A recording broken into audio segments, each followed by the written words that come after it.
نیوز پرې چینل لیدونکو سلام ستړي مشه ورځ مو په خیر په موکړه تازه لاندو مهمو خبرونو ته د پاکستان د پوز مشر قطر ته تللی دی د راپورونو له مخې جنرال قمر جاوید باجوا په یو رسمي سفر قطر ته تللی او دغه هیواد د پوز له مشر او د دفاع له وزیر سره یې کتلې دي په دې لیدنه کې پر بېلو دوه اړخیزو اړیکو خبرې شوې دي خو په اړه یې تر دې دمه جزئیات نه دي خپاره شوي بل لور ته چارواکي وایي په زابل کې د اوبو او برېښنا څلورو لوی بندونه جوړیږي د افغانستان د اوبو چارو د تنظیم ملي اداره خبر ورکوي چې په زابل کې د څلورو بندونو د جوړېدو تړونونه د ملي پراختیا له شرکت سره لاسلیک شوي دي چې پر دې بندونو به 2 میلیارډ افغانۍ لګښت راشي د دې ادارې ویان نظام خپلواک ازادي راډیو ته وویل چې هیله مند دی چې د میزانې مرکوک اجاکالي او علاودین بندونه عملی کارونه ژر پیل شي خپلواک زیاته کړه دغه بندونه به په 15322 هکتاره کرنیز ځمکه خړوبوي د 3.45 میګاواټه برېښنا د تولید ظرفیت به ولري او په زرګونو هیوادوالو ته به د کار زمینه برابره کړي د دې څلور بندونو د سروې چارې روانې دي افغان ولسمشر د قطر له ځانګړي استازي سره پر افغان سوله غږېدلی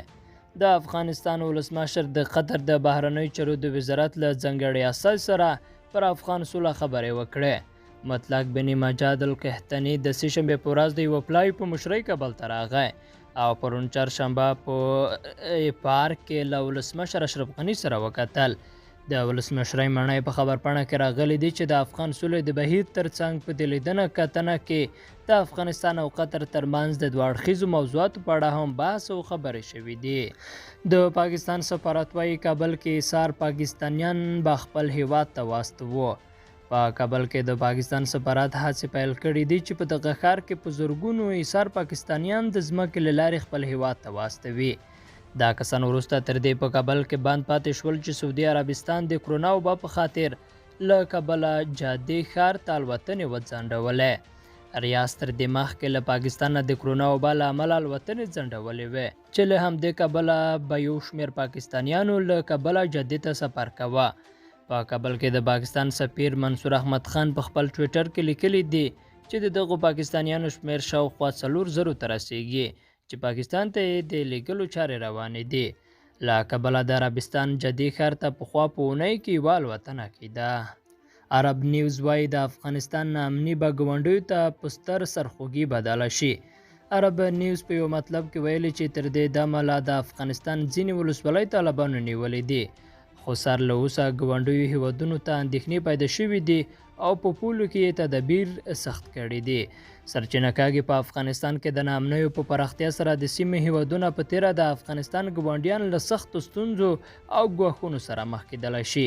سرچینه وایي چې ګاونډیو هیوادونو ته د ناامنۍ د پراختیا ترڅنګ احتمالي کډوالي هم هغه څه دي چې دوی ته په سرخوږي بدلیدای شي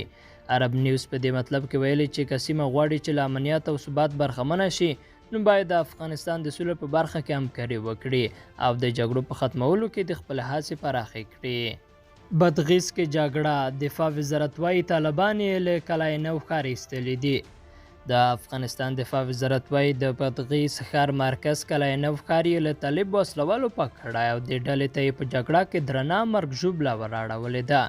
یاد وزارت پر خپل فیسبوک پاڼه لیکلي چې د امنیه قماندانۍ ملي امنیت ریاست او د ولایتي زندان ودانۍ اوس بیرته د افغان ځواکونو لاسته ورغلي دي د افغانستان د کورنیو چارو وزارت ویان طارق قریان هم پر خپل ټویټر پاڼه لیکلي چې افغان ځواکونو کلای نو ښار کې ګزمه پیل کړی او طالبان له ښاره تښتېدلي دي د طالبانو ویان د قری یوسف احمدي BBC ته وویل د دوی وسلوالو کلای نو ښار ته د ننوتلو نیت نه درلود خو دا چې افغان امنیتي ځواکونه له ښاره وتلي وو نو طالبان د چور چپول د مخنیوي لپاره ښار ته بې له جنګه داخل شول نوموړي همداراز وویل ولایتي محبس هم کلای نو ښار ته د طالبانو له ورننوتلو وړاندې مات شوی و دا ادعا کوي چې یو شمېره عکس او کماندان هم له طالبانو سره یو ځای شول چهارشنبه سهار د بدخیس ولي حسام الدین شمس ویلي وو طالبانو د دغه ولایت ټول ولسوالیو تر نیولو وروسته د ولایت مرکز کلای نو ښار ته نفوذ کړی او اوس په ښار کې جګړه روانه ده حواله رسنیو کې انځورونه او ویډیو ښایي چې طالبان د کلای نو مرکزي زندان هم نیولی او ټول بندیان یې خوشي کړي دي د بادغیس والي وایي ښار ته چې طالبانو نفوذ وکړ ښایي د نفوذي کسانو په مرسته یې د زندان کلب مات کړی وي، خو امنیتي ځواکونه سملاسي لاس په کار شول. دغه په وینا تر 90 سلنه بندیان محبس ته ستنه کړل شوي او هڅه روانه ده چې ټول راستنه کړل شي.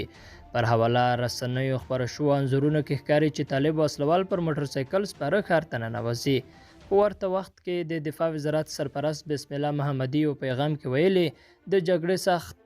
درک کوي. دا لومړی ځل نه دی چې افغان ولس له یوه سخت پوځي پړاو تیریږي. اوس هم حساس او برخلیک ټاکي پړاو کې یو. هغه وایي ولس ته ډاډ ورکوي چې افغان امنیتي ځواکونه او حکومت پلوه ولسي وسلوال خپل ټول ځواک او امکاناتو سره په هر ډول شرایطو کې له افغانستان او افغانانو دفاع کوي. طالبانو لا په دې هکله څه نه دي ویلي، خو سهار یې ادعا کړې وه چې د کلای نو د امنیت امیر او د ابوکمري ولسوال او نور قماندانانو په ګډون د اردو پولیسو او حکومت پلوه وسلوالو تر 200 غړي دې ډلې ته واوښتل. د بادغیس د ولایتي شورا مشر عبدالعزیز بیگ هم دا خبر تایید کړی چې تر 200 افغان سرتیري طالبانو سره یو ځای شوي دي.